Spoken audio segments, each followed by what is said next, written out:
Salut à toutes et à tous, c'est l'élevage de Juju, j'espère que vous allez bien. Donc aujourd'hui dans cette vidéo, on va faire un tour des oies puisque il y a eu quelques changements.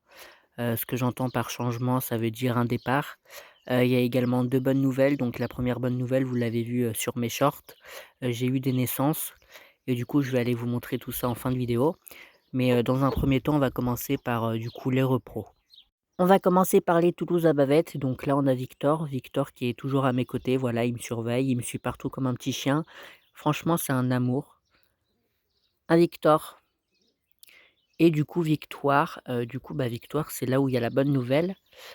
Victoire est dans le cabanon en train de couver ses œufs. Donc elle en a 4 sous elle. Donc ça va faire, 1 semaine qu'elle a commencé à couver si je ne dis pas de bêtises et l'éclosion est prévue pour le 29 juin. Donc j'espère avoir quelques oisons.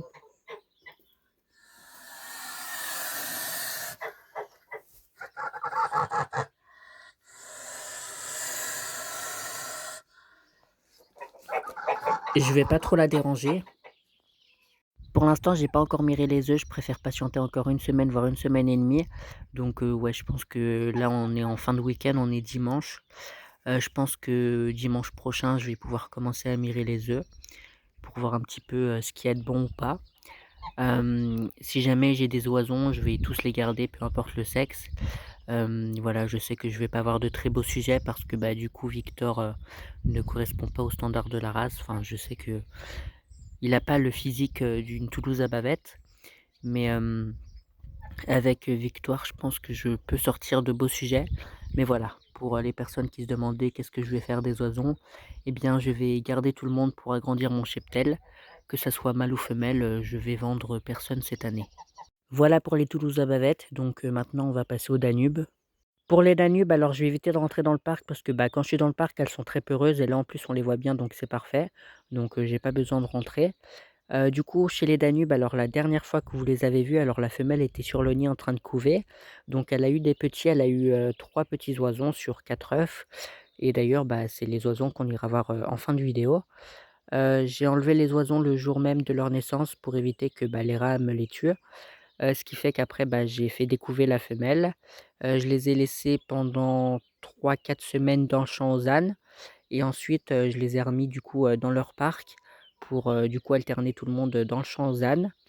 Mais, du coup voilà, donc là pour le moment je n'ai plus du tout d'accouplement. Elles ont commencé la mue, c'est pour ça que vous voyez plein de plumes par terre. Mais voilà, autrement chez les Danubes, rien de spécial, elles vont très bien donc, voili voilou. On finit le tour des repros par les oies de Bavent. Donc chez les oies de Bavent, rappelez-vous, j'avais donc 2 couples.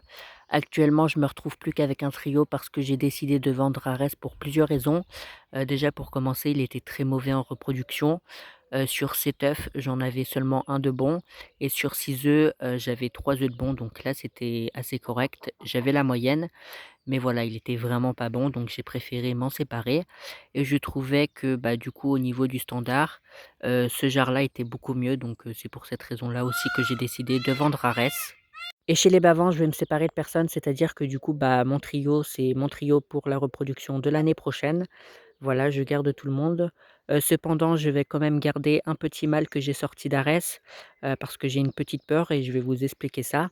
Comme vous le savez, quand la reproduction est terminée chez moi, ce que je fais, c'est que j'enlève tout le monde des parcs et du coup, tout le monde est réuni ensemble et en fait, j'avais pas calculé ça, mais en fait, je vais me retrouver avec, 3 mâles adultes. C'est-à-dire que ce mâle-là a 3 ans, Victor, je le garde, Victor, il va aller sur ses 2 ans. Normalement, si tout se passe bien, le mâle d'Anublis devrait quitter l'élevage pour, du coup, échanger avec un autre frisé. Pour l'instant, il y a rien de sûr.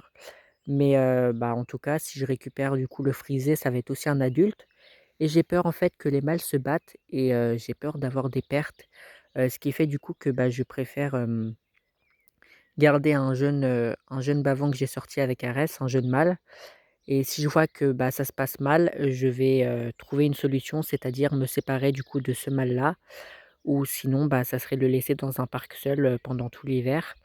Pour l'instant, dans un premier temps, voilà, faut déjà savoir comment ça va se passer. Si ça se passe mal, je vais être obligé de trouver des solutions, mais par précaution, je préfère garder un jeune mâle que j'ai sorti avec Arès. Voilà, le tour des repros est fini et maintenant on va aller voir les oisons. Et voilà les seuls oiseaux que j'ai eu cette année, donc j'ai pas eu grand chose, un petit peu déçu, mais bon c'est pas grave.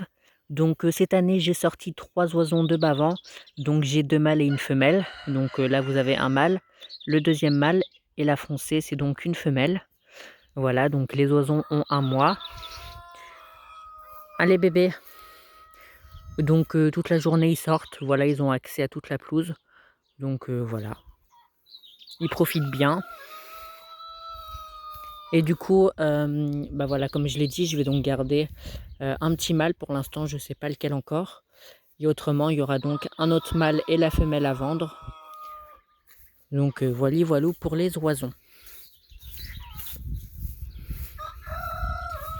Les bibis! Et je vous rassure, pour la nuit, ils sont donc enfermés dans une éleveuse dans le garage. Voilà, donc la journée en totale liberté et le soir de retour dans l'éleveuse. Du coup voilà pour cette petite vidéo, j'espère qu'elle vous aura plu. Si c'est le cas, n'hésitez pas à liker, à commenter, puis n'hésitez pas à vous abonner pour me soutenir et suivre mon évolution. Et moi je vous dis ciao pour une prochaine vidéo. Ciao, c'était l'élevage de Juju.